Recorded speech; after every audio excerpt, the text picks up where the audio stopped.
Tracy and I met in high school, and we fell in love and got married right after Tracy graduated in 1984. Tracy and I had an unusual opportunity to buy a little print shop early in our marriage, and that's what our lives were about, was growing our little printing company. So we got started with the business, and we just worked pretty regular hours in the beginning, and then it became increasingly year after year as we continued to grow the business, and then added buildings and space and equipment and people. And so the more we added, the more time it took, and the more time we were spending just growing the business instead of focusing on our family or other important things that you should have in your life. We were successful, but we weren't happy. We burned the candle at both ends.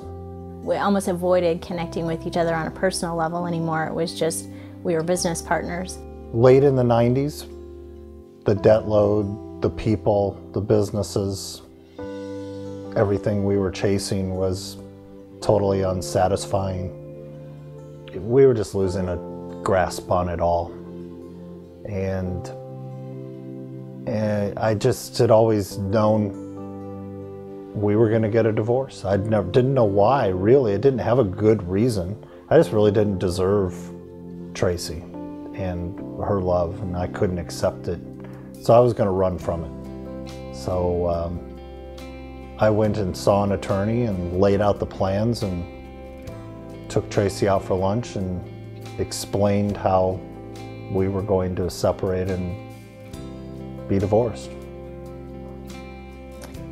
At some point then we had decided we would try to go away for a weekend and try to get amends and talk through some things. And maybe if we just removed ourselves from the business and the kids and the house and the bill folder and all that for a weekend, we could resolve it and make it all better.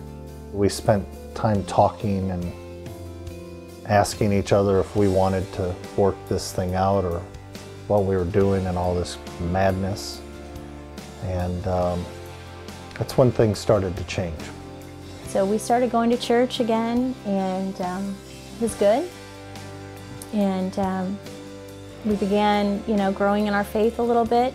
After a few years, we decided there was more still that we needed. And so we started looking for a different home church, and we ended up at Riverside.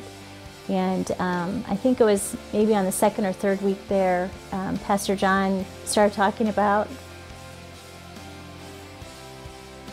it was about having a relationship with Jesus. It wasn't about religion. It wasn't about church. It wasn't about having to dress up on Sunday morning.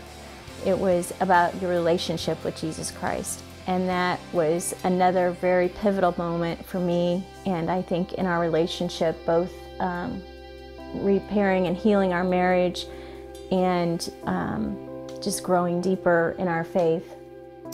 Of course, every day is not a bed of roses, but it is so much better. And when you give all your troubles, all your worries over to God, when you accept Him as your all in all, it just releases everything else.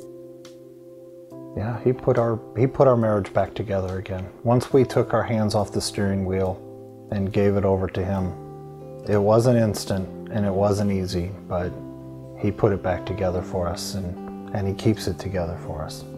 And it takes work, and it takes communication between ourselves and with Him, but it works.